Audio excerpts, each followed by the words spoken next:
Hello everyone, welcome you all in the sixth session of Python programming. आज हम लोग पढ़ने वाले हैं Python collections के बारे में. हम यहाँ पे देखेंगे चार टाइप्स के Python collections: list, tuple, set and dictionary. तो सबसे पहले हम लोग उनका बेसिक डेफिनेशन देख लेते हैं. List is a collection which is ordered and unchangeable and it allows duplicate members.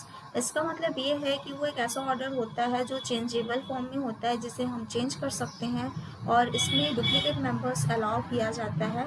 जबकि टपल्स में जो ऑर्डर्ड कलेक्शन होता है वो अनचेंजेबल होता है, लेकिन उसमें भी हम डुप्लीकेट वैल्यूज एक्सेस कर पाते हैं.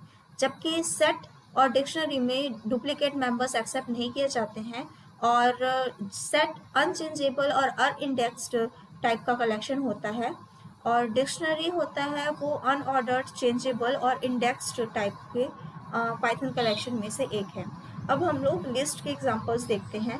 तो लिस्ट एक ऐसा कलेक्शन होता है जो ऑर्डर्ड और चेंजेबल होता है और इसमें हम लोग स्क्वायर ब्रैकेट्स का यूज़ करते हैं. तो जैसे कि हमने यहाँ पे एक लिस्ट लिया है, तो इस लिस्ट में हम ये देख रहे हैं कि हमने लिस्ट में 3 आइटम्स लिए हैं: एप्पल, बनाना एंड चेरी.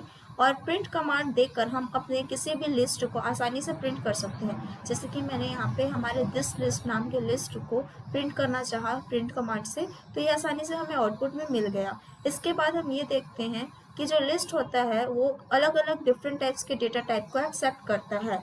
तो यहाँ पे मैंने माई लिस्ट नाम से एक नया लिस्ट बनाया जिसके अंदर मैंने कुछ न्यूमेरिक और कुछ स्ट्रिंग टाइप के डेटा टाइप्स को पुट किया. 1 2 3 4 5 यहाँ पे न्यूमेरिकल डेटा टाइप्स हैं, जबकि इंटेजर टाइप डेटा टाइप्स हैं एंड हेलो यहाँ पे एक स्ट्रिंग टाइप डेटा टाइप है. तो उसको भी अगर मैंने प्रिंट स्टेटमेंट से प्रिंट कराना चाहा तो वो आसानी से प्रिंट हो गया. अब हम ये देखते हैं कि लिस्ट में हम कैसे किसी आइटम को एक्सेस करेंगे. तो एक्सेस करने के लिए हमें सबसे पहले ये पता होना चाहिए कि उसका इंडेक्सिंग कैसे होता है. तो लिस्ट में हमारा इंडेक्सिंग पाइथन में 0 से स्टार्ट होता है. इसका मतलब जो पहला एप्पल है वो 0 माना जाएगा एंड 0 से हमारी इंडेक्सिंग स्टार्ट होगी. तो प्रिंट करने के लिए हम यहाँ पे 0 इंडेक्सिंग से स्टार्ट करते हैं. जैसे कि यहाँ पे प्रिंट स्टेटमेंट लिखा हुआ है दिस लिस्ट 1. इसका मतलब ये सेकेंड नंबर एक्सेप्ट कर रहा है. 1 मतलब बनाना. अगर यहीं पर मैं इसे चेंज कर दूं और यहाँ पे अगर मैं एक प्रिंट स्टेटमेंट ऐड कर दूं जिसमें मेरी लिस्ट का नाम है दिस लिस्ट एंड उसमें मैं स्क्वायर पैकेट्स डाल के इंडेक्सिंग 0 को प्रिंट कराना चाहूँ, तब वो हमें एप्पल आउटपुट में देगा क्योंकि इंडेक्सिंग इसमें 0 से स्टार्ट होती है. अब हम ये देखते हैं कि निगेटिव इंडेक्सिंग क्या होती है और निगेटिव इंडेक्सिंग हम कैसे इस्तेमाल करते हैं. तो निगेटिव इंडेक्सिंग का मतलब ये है कि बैकवर्ड से, पीछे से -1 रेफर करते हुए लास्ट आइटम को ये आता है. तो सबसे पुराना जो सबसे लास्ट आइटम जो है वो -1 रेफर करेंगे, सेकंड लास्ट आइटम को -2 रेफर करेंगे, इस तरीके से. तो अगर मैं अपनी लिस्ट में चेरी को प्रिंट कराना चाहती हूँ तो 2 लिखने की बजाय मैं यहाँ पर -1 से भी चेरी को एक्सेस कर सकती हूँ. उसके बाद हम देखेंगे रेंज ऑफ इंडेक्स कैसे होते हैं. तो रेंज के लिए सबसे पहले हमें ये समझना है कि रेंज का इंडेक्स क्या होता है, इंडेक्स सीक्वेंस क्या होता है और हम कैसे इंडेक्स को यूज़ करते हैं. तो यहाँ पे मैंने दिस लिस्ट में कुछ आइटम्स और इंक्रीज किए हैं. अब हमारे पास टोटल 7 आइटम्स हैं दिस लिस्ट में. अब दिस लिस्ट में मुझे चाहिए चेरी से लेकर किवी तक हमारे आउटपुट में. तो चेरी इंडेक्स नंबर 2 पे है और किवी इंडेक्स नंबर 4 पे है.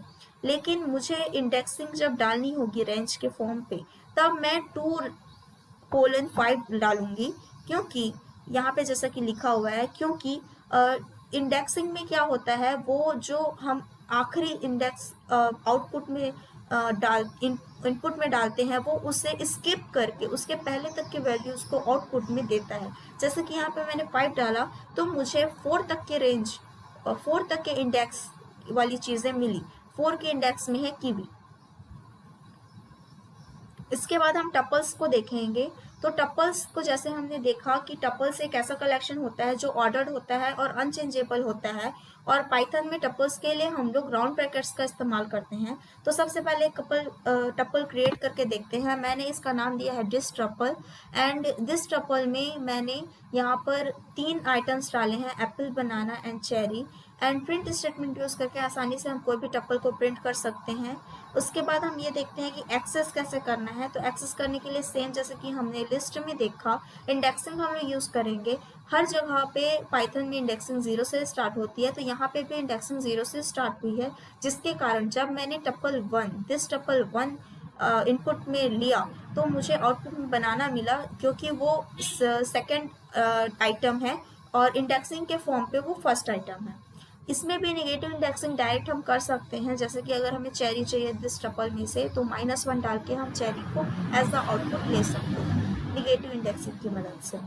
अब हम रेंज ऑफ इंडेक्सिंग देखेंगे। तो रेंज ऑफ इंडेक्सिंग में दिस टपल में भी क्या होता है कि हमारा जो आखिरी हम डालते हैं रेंज में वैल्यू, वो आउटपुट में हमें नहीं मिलता है, उससे -1 करके जो इंडेक्स होता है वहाँ तक हमें प्रिंट में आउटपुट में मिलता है। तो जैसा कि मुझे चेरी, ऑरेंज एंड कीवी तीनों चाहिए था, तो 2 to 5 मैंने डाला, तो 2 3 4 मुझे आउटपुट में मिला इंडेक्स के फॉर्म में अगर हम बात करें तो। अब हम देखेंगे सेट्स क्या होता है। तो sets is a collection which is unordered and unindexed, and Python में हम सेट्स के लिए कर्ली ब्रेसेस का इस्तेमाल करते हैं। तो सबसे पहले एक सेट हम क्रिएट करते हैं दिस सेट, एंड इसमें हमने कर्ली ब्रेसेस यूज करके एक सेट क्रिएट किया, और आसानी से प्रिंट स्टेटमेंट यूज करके हम दिस सेट को प्रिंट करा सकते हैं। जैसे कि हम देख सकते हैं कि इसमें कोई भी ऑर्डर फॉलो नहीं हो रहा है। उसके बाद हम ये देखते हैं कोई भी एक्सेस करने के लिए हम कैसे एक्सेस करेंगे, क्योंकि इसमें कोई ऑर्डर और कोई इंडेक्सिंग नहीं है। तो हम इसमें फॉर लूप यूज़ करेंगे। मैंने यहाँ पे एक फॉर लूप यूज़ किया है और प्रिंट स्टेटमेंट डाला है, तो मेरे पास सारे जो आइटम हैं दिस सेट के वो आउटपुट में आ गए। उसके बाद हम ये देखेंगे कि हम यहाँ पे मेंबरशिप ऑपरेटर का इस्तेमाल कैसे कर सकते हैं। तो मेंबरशिप ऑपरेटर का इस्तेमाल करके हम चेक करेंगे कि बनाना इस सेट में है, हमारा जो बनाया है उसमें नहीं है। तो मैंने यहाँ पे यूज़ किया प्रिंट स्टेटमेंट। प्रिंट स्टेटमेंट के अंदर मैंने लिखा डबल कोट्स में बनाना। उसके बाद मैंने एक मेंबरशिप ऑपरेटर जो इन है उसका इस्तेमाल किया चेक करने के लिए, और उसके बाद फिर मैंने सेट का नेमिंग किया जो हमारा है दिस सेट। उसके बाद जब मैंने उससे शिफ्ट इंटर से आउटपुट लिया तो हमारे पास आउटपुट ट्रू आया, जिसका मतलब यह है कि बनाना नाम का आइटम हमारे दिस सेट में अवेलेबल है। उसके बाद हम चेंज तो कर नहीं सकते आइटम को, लेकिन हम ऐड कर सकते हैं। तो ऐड हम कैसे करेंगे ये देखते हैं। ऐड करने के लिए हम लोग सिंपली डॉट ऐड कमांड का यूज़ करेंगे। मैंने अपने सेट का नेम किया और डॉट ऐड कमांड यूज़ करके जो भी मुझे उसमें एक्स्ट्रा आइटम इंक्लूड करना था उसको मैंने नेम कर दिया। तो उसके बाद दोबारा जब मैंने दिस सेट प्रिंट किया तो ऑरेंज जो आइटम मैं ऐड करना चाहती थी वो मुझे एडिट मिला। अब हम देखेंगे हमारे पाइथन कलेक्शन में से चौथा चीज़ डिक्शनरी। तो डिक्शनरी क्या होता है, ये एक अनऑर्डर्ड कलेक्शन होता है जो चेंजेबल भी होता है और इंडेक्स्ड भी होता है। इसके लिए हम लोग कर्ली ब्रेसेस यूज़ करते हैं। तो सबसे पहले एक डिक्शनरी क्रिएट करके देखते हैं।